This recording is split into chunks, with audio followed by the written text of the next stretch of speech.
God bless you. Today I'd like to talk to you about what I call the 4 levels of Christian finance. Let's turn to 1 Timothy chapter 5, verse 8.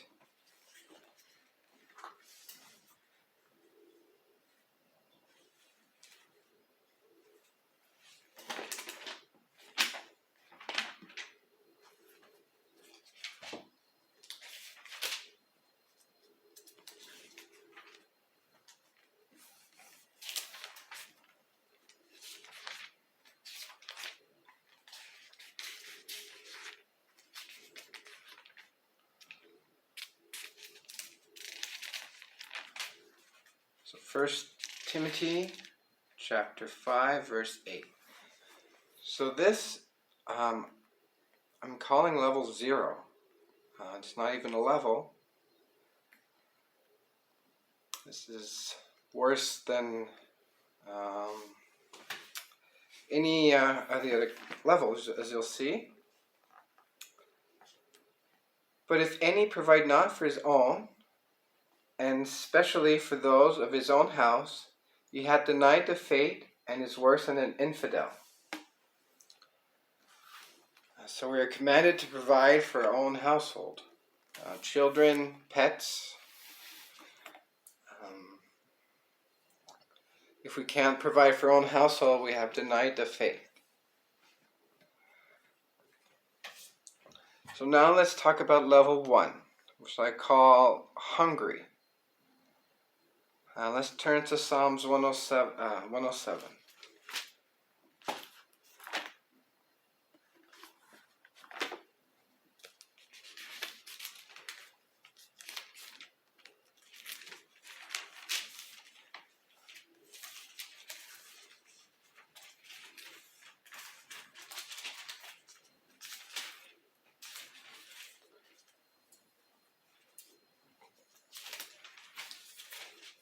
So Psalms 107, verse 5. Hungry and thirsty, their soul fainted in them.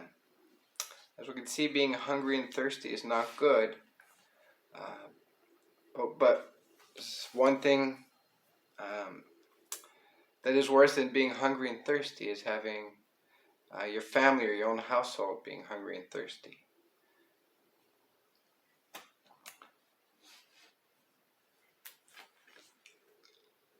So what do you do if you are so hungry and thirsty that your soul fainted? Let's go to Proverbs chapter 20.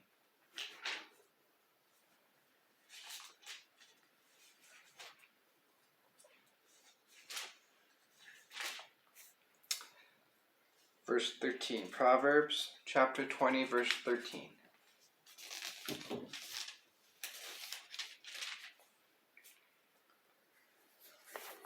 Love not sleep, lest thou come to poverty. Open thine eyes, and thou shalt be satisfied with bread. So if you're hungry, don't love sleep.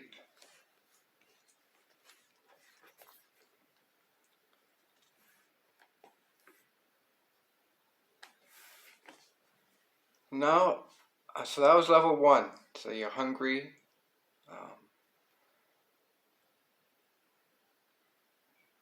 That's not good. So we'll go to level 2. What's level 2 of Christian finance? I mean, there's a lot of Christians out there, and each of them are a different level of finance. And hopefully not too many are level 1. But level 2, I would say a lot of Christians are in level 2. I call debt, being in debt.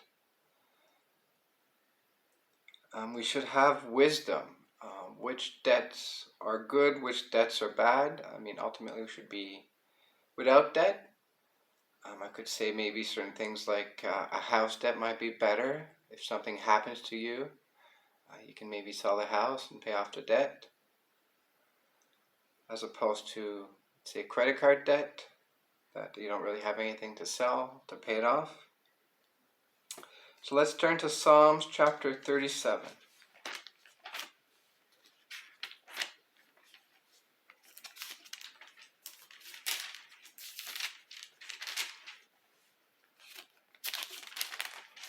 37:21. Psalms 37:21. The wicked borrow it and pay it not again, but the righteous shew it mercy and give it. So we are to repay our debts. If we don't pay our debts, God calls us wicked. We know the wicked don't inherit the kingdom of heaven. So we should be wise, not get ourselves in too much debt, or no debt at all would be ideal. Let's turn to Proverbs chapter 22.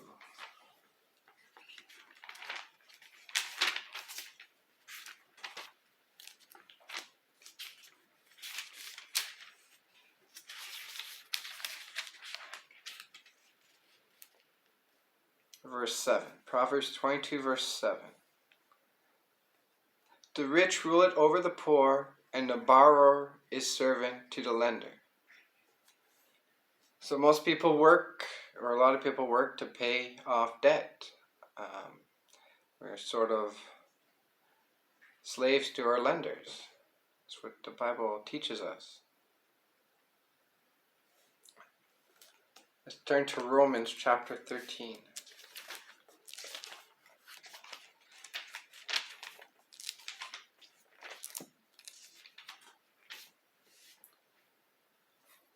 Romans 13:8. Romans chapter 13, verse 8. Owe no man anything, but to love one another. For he that loveth another had fulfilled the law. So we're to not owe anybody anything other than love. So we should not be in debt. And if we are in debt, we should try to work to get out of debt. So how would we do that? How do we get ourselves out of debt, out of level 1 and 2? So hunger or debt. Let's go to Proverbs chapter 12.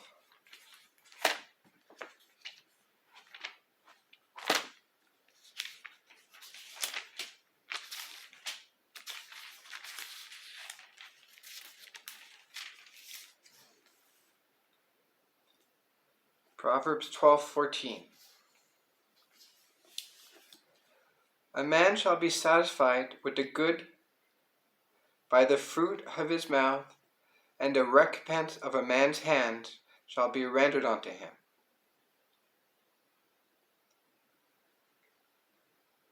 So by the fruits of your mouth and the fruits of your hand, you should be satisfied. Which is work. We should work to get ourselves out of debt and to be able to provide for our household.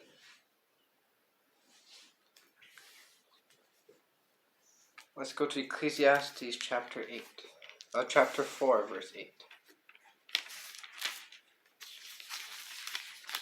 Ecclesiastes 4, verse 8. There is one alone, and there is not a second. Yea, he had neither child nor brother, yet is there no end to all his labor, neither is his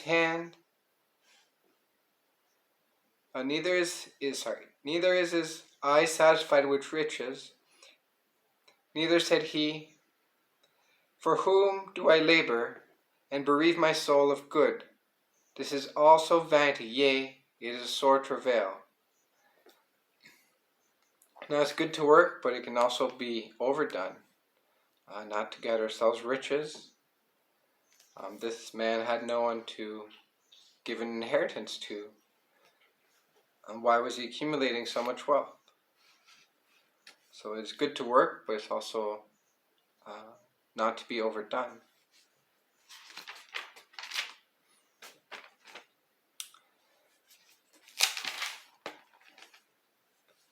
Now we're going to go into level 3s and 4, which are investing and giving. It's where we should be as Christians, ideally. Our goal should be to be out of debt and be able to invest and give. So why would we invest? As we read in 1 Timothy 5:8, we are to provide for our own household. What if something happens to our job? What if something happens? We should have something to be able to fall back on, to be able to provide food for our family. Another reason could be for retirement. I mean, not everyone can work when they're older, or especially much older. Could be good to have some money to fall back onto if someone would get sick, needs to retire early or something.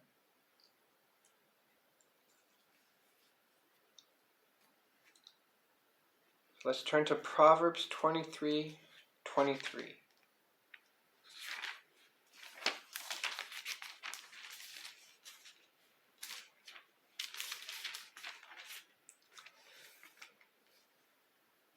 What should we be investing in? Buy the truth and sell it not, also wisdom and instruction and understanding. So we're to buy the truth, wisdom, instruction, and understanding. That could mean Bible study material, courses, DVDs. Not necessarily investing in a traditional sense, but investing in our own understanding and knowledge and wisdom.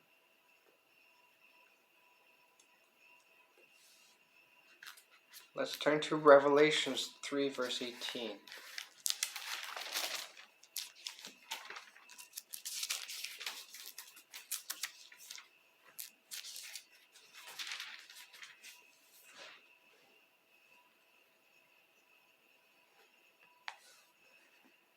Revelation 3:18.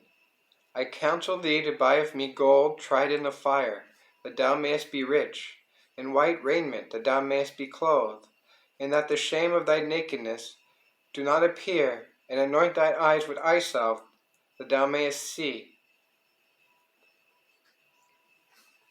So here God is making a reference of investing in gold,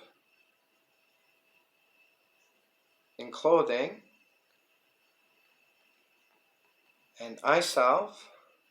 So gold so you can be rich, clothing so you're not naked, and eye salve that you may see, which I also think goes with Proverbs 23:23 about buying wisdom and understanding and knowledge.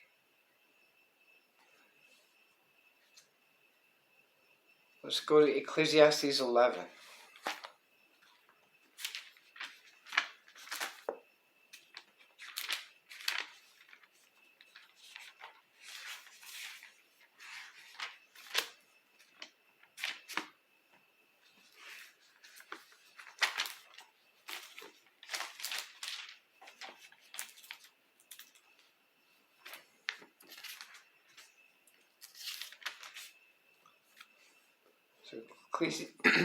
Ecclesiastes 11:6. In the morning sow thy seed, and in the evening hold not thine hand, for thou knowest not whether shall prosper either this or that, or whether they both shall be alike good.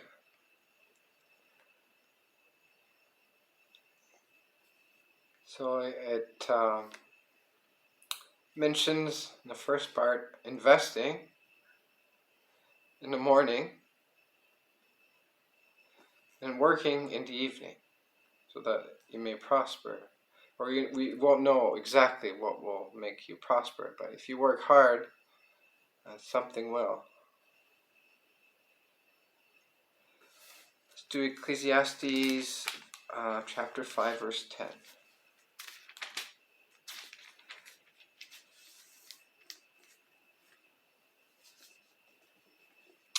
He that loveth silver shall not be satisfied with silver, nor he that loveth abundance with increase. This is also vanity. So we should not be loving riches or increase. We should not be investing for those reasons.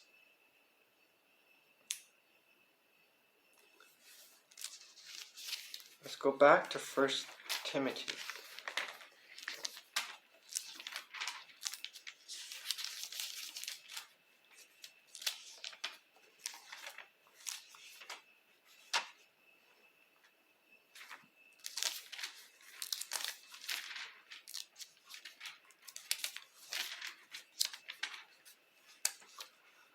1 Timothy chapter 6, verse 8.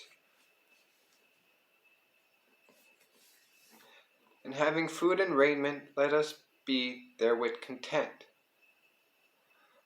So we shouldn't be seeking riches. We should be investing for the right reasons.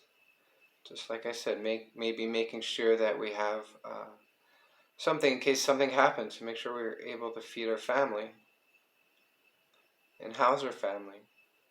Maybe for retirement, but we shouldn't be investing to invest, maybe be prideful about riches or loving riches. It leads us to giving. Now let's turn to 2 Corinthians.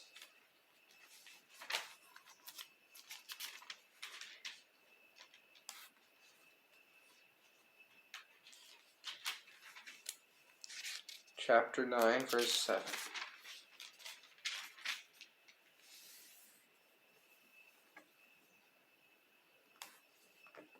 Every man, according as he purposeth in his heart, so let him give, not grudgingly, or out of necessity, for God loveth a cheerful giver.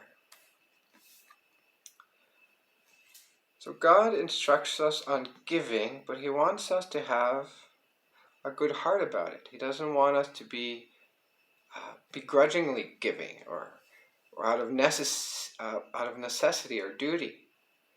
For God loves a cheerful giver. He wants us to have joy in giving. And I believe to get to that point, we have to have a certain level of abundance. If you're hungry and thirsty, it's hard to be joyful in giving, I suppose. Let's turn to Proverbs chapter 28.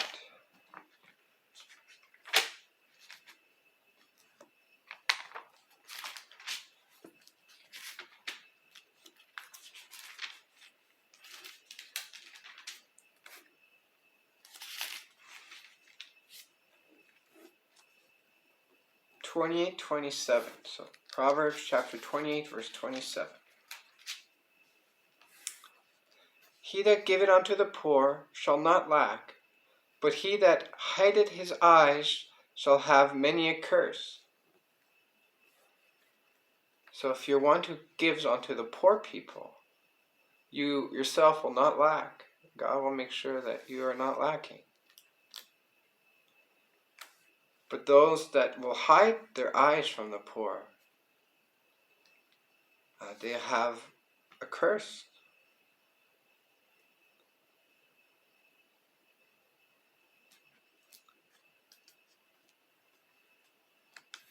So now, if we're not giving out of necessity, why do we give? Why give your money away? I know the world likes to have us store up treasure on earth. Let's look what Matthew chapter 6, verse 20 has to say.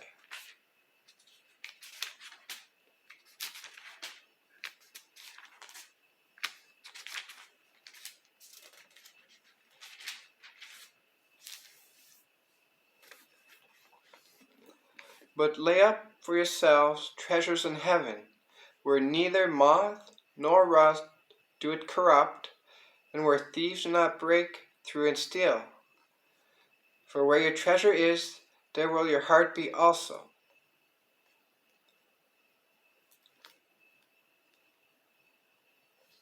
Let's start that at verse 19. Sorry. So Matthew 6, chapter 6, verse 19 to 21. Lay not up for yourselves treasure upon the earth, where moth and rust do corrupt, and where thieves break through and steal. But lay up for yourselves treasures in heaven, where neither moth nor rust do it corrupt, and where thieves do not break through nor steal. For For where your treasure is, there will your heart also be, or your heart be also. So by giving to the poor, or giving our resources away, we are laying treasures for ourselves up in heaven. God sees our giving, God does it, and it kind of gives us currency in heaven in a way. But there are those who will instead lay up treasures on earth, and where things can rust, thieves can steal, moths can eat. Just whatever you're holding on earth is not secure, it's not sure. But whatever is up in heaven for you is completely safe, completely secure, won't rot. It's just held for you for eternity. So what we're doing here on earth in our time is we're laying ourselves up treasures in heaven instead of on this earthly realm. And if you think of it, our earthly realm time here is finite, and our time up in heaven is infinite. And that treasure will be for a long time. So I would like to be one of those that has a bit of treasure up there, so that when I go up there for eternity, I'll be happy with what I've done on this short time I spent on earth. So those are the 4 levels of Christian finance. So we have level 0, if you're not providing for your own family, you have denied the faith and you're worse than an infidel, so that doesn't even count. You have level 1 where you're hungry. Level 2 we're in debt. We've learned that the Bible has the answers for that. It's hard work, stay awake. And once you've done that, it's a lot more easy for you to start investing and giving. But we also learned not to lay treasures here on earth, but to lay up in heaven, where they are safe. I'd just like to end with Psalms 23. One of my favorite Psalms. Let God guide you in your finances.